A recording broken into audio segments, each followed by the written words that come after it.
आपका बहुत बहुत स्वागत है। तो दोस्तों इस चैनल के माध्यम से हम केवीएस पीजीटी या फिर एचपीएससी पीजीटी हिंदी की तैयारी कर रहे हैं।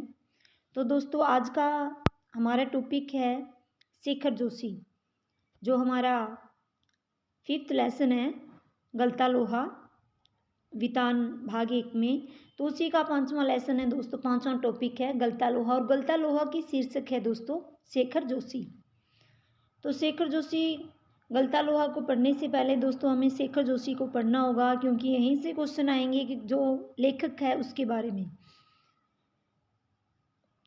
शेखर जोशी ने दाजू कहानी संग्रह, जो ये दिख रहा है दाजू, तो दाजू इनका एक कहानी संग्रह है। तो इस कहानी संग्रह में ये बात कही गई है कि अंतर की घुमड़ती वेदना को आंखों की राह बाहर निकाल लेने पर मनुष्य जो निश्चय करता है वे भावुक क्षणों की अपेक्षा अधिक विवेकपूर्ण होते हैं।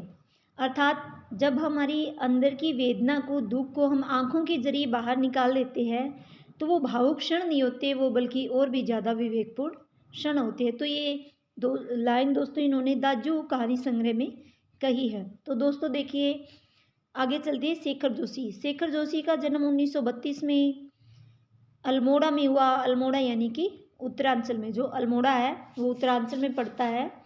तो दोस्तों इनका हर लेखक का जन्म, मृत्यु, कहाँ इनका जन्म हुआ, किस स्टेट में हुआ, कौन सी जगह हुआ, तो इस तरह की हमें सारी बातें ध्यान रखनी है। प्रमुख रचनाएं कोशिका घटवार, साथ के लोग, दाजू, हलवाहा, नौरंगी बीमार है, ये इनकी कहानी संग्रह है। एक पेड़ की याद इनका शब्द चित्र संग्रह है। सम्मान भी दोस्तों इनको हिंदी साहित्य में मिला हुआ है, पहल सम्मान। पिछली सदी का 6वां दशक यानी कि 1951 से लेकर 1960 का समय क्या कहलाएगा दोस्तों? पिछली सदी का 6वां दशक हिंदी कहानी के लिए युगांतकारी समय था। एक साथ कई युवा कहानीकारों ने अब तक चली आती कहानियों के रंग ढंग से अलग तरह की कहानियाँ लिखनी शुरू की, और देखते देखते कहानी की विधा साहित्य जगत के केंद्र में आ खड़ी हुई। उस पूरे उठान को नाम दिया गया नई कहानी आंदोलन। इस आंदोलन के बीच उभरी हुई प्रतिभाओं में शेखर जोशी का स्थान अन्यतम है। अर्थात नई कहानी आंदोलन में इन्होंने भी काफ़ी अपना योगदान दिया।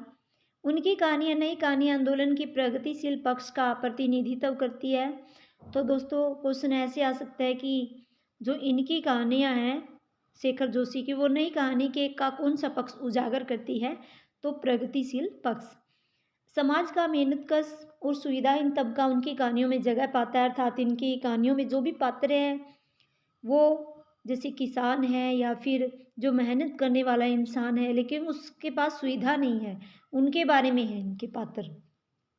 निहायत सहज एवं आडंबरहीन भाषा शैली में सामाजिक यथार्थ के बारीक नुक्तों को पकड़ते और प्रस्तुत करते हैं।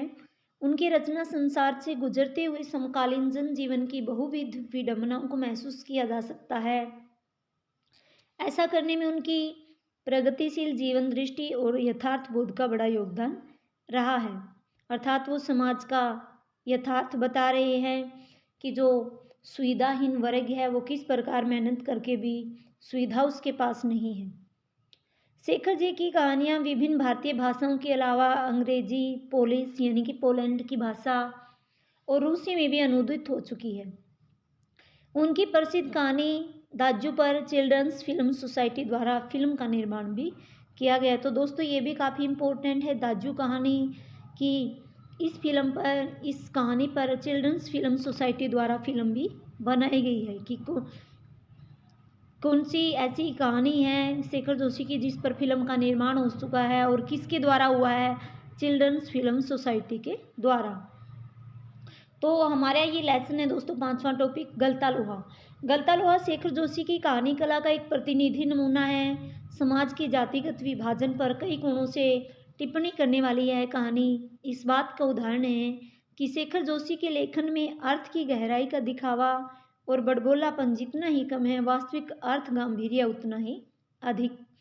लेखक की किसी मुख टिप्पणी के बगैर ही पूरे पाठ से गुजरते हुए हम यह देख पाते हैं कि एक मेधावी किंतु निर्धन ब्राह्मण युवक मोहन किन परिस्थितियों के चलते उस मनोदशा तक पहुंचता है जहां उसके लिए जातीय अभिमान बेमानी हो जाता है। सामाजिक विधि निषेधों को ताक पर रखकर वह धनराम लोहार के आफर पर बैठता ही नहीं, उसके काम में अपनी कुशलता भी दिखाता है। मोहन का व्यक्तित्व जातिगत आधार पर निर्मित झूठे भाईचारे की जगह मेहनतकशों के सच्चे भाईचारे की प्रस्तावना करता प्रतीत होता है। मानो लोहा गलकर एक नया आकार ले रहा हूँ कि जिस प्रकार से लोहा गलकर एक नया आकार ले लेता है, मनुष्य के मन का जो अभिमान होता है वो भी परिस्थितियों के कारण गल जाता है। तो दोस्तों, आज था हमारा ये शेखर जोशी का लेखक परिचय। तो कल की क्लास में हम गलता लोहा जो हमारा टॉपिक है उसको पढ़ेंगे, जो इसमें एक ब्राह्मण युवक मोहन है और एक लोहार है धनराम, उसके बारे में हम पढ़ेंगे नेक्स्ट क्लास में। तो दोस्तों, अगर आपको मेरी वीडियो अच्छी लगे, मेरा पढ़ाना अच्छा लगे, तो इसको लाइक और शेयर ज़रूर कीजिए। और अगर इसमें कुछ कमी है तो वो भी मुझे कमेंट करके बताइए। अगर आप अभी से इसके क्वेश्चन करना चाहते हैं वो भी आप मुझे कमेंट करके बता सकते हो। फिर मैं ये कंटेंट नहीं लेके आऊँगी, कंटेंट आप खुद पढ़ लेना एनसीईआरटी का, कोई बड़ा मुश्किल काम नहीं है।